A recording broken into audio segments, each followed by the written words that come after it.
Good morning বন্ধুরা, কেমন আছো তোমরা সব? আশা করছি খুব ভালো আছো। আর তোমাদের দুয়াতে আমিও খুব ভালো আছি। তাই আমি এই দেখো সকাল সকাল উঠে গেছি, দিয়ে হাতে ব্রাশ নিয়ে নিয়েছি। এখন ঘুষবো ব্রাশ।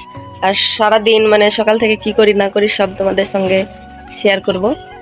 তো এটা হচ্ছে আমার ফার্স্ট ব্লগ। এই যে আমার ব্রাশ ঘষা এখন কমপ্লিট, আমি এখন ধুবো মুখ। আর এমনি তো মানে ঝাড় দেওয়া, থালা বাসন মাজা এগুলো করতে হবে না, সব করে নিয়েছে। এই যে আমি এখন মুখ ধুবো।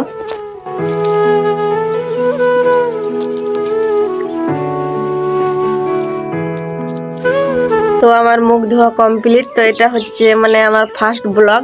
তো তোমরা অবশ্যই স্কিপ না করে দেখতে থাকবে, এরপরে কি কি করি সব দেখাবো। দেখতেই পাচ্ছ বন্ধুরা, তোমার দিদিভাই চলে এসেছে গ্যাসের কাছে, জল গরম করতে দিয়েছে হরলিক্স খাবে বলে। ডিম সিদ্ধ করা আছে, দেখো ছিলবে কেমন ডিম সিদ্ধটা হয়েছে।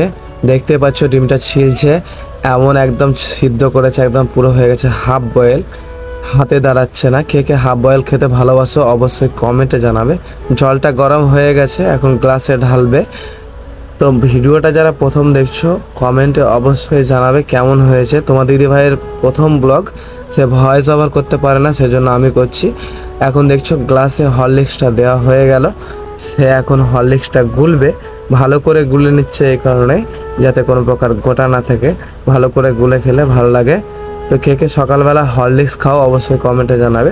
এখন তোমার দিদিভাই ডিম খাচ্ছে, ডিমটা খাওয়া শেষ হলে হরলিক্সটা খাবে। তো অবশ্যই জানাবে ভিডিওটা কেমন হয়েছে। আজকের প্রথম ব্লগ, হরলিক্সটা খাচ্ছে, অত্যন্ত গরম। তো দেখতে পাচ্ছ এখন ভাত বসিয়ে দিয়েছে। আজকে আমাদের গ্রাম বাংলার নর্মাল রেসিপি হবে পেঁপে সেদ্ধ আর বাতি কুমড়োর হালকা ঝোল।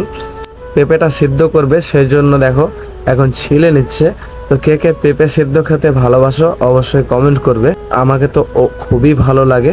আর এই যে দেখছো এখন বাতি কুমড়োটা কাটছে। তোমার দিদিভাই বলছে যে আজ বাতি কুমড়োটা কাটবে, সাথে খোসাটা আলু দিয়ে ভাজা করবে।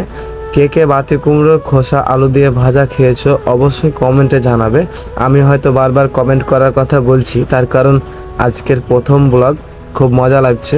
এই যে দেখো দেখো হয়ে গেছে আমাদের রান্না, পেঁপে সেদ্ধ আর কুমড়োর ঝোল, সাথে কুমড়োর খোসা দিয়ে আলু ভাজা। তো এই ছিল আজকের ব্লগ। কেমন লাগলো অবশ্যই কমেন্টে জানাবে। এই রকম ডেইলি ব্লগ পেতে অবশ্যই ফলো করবে।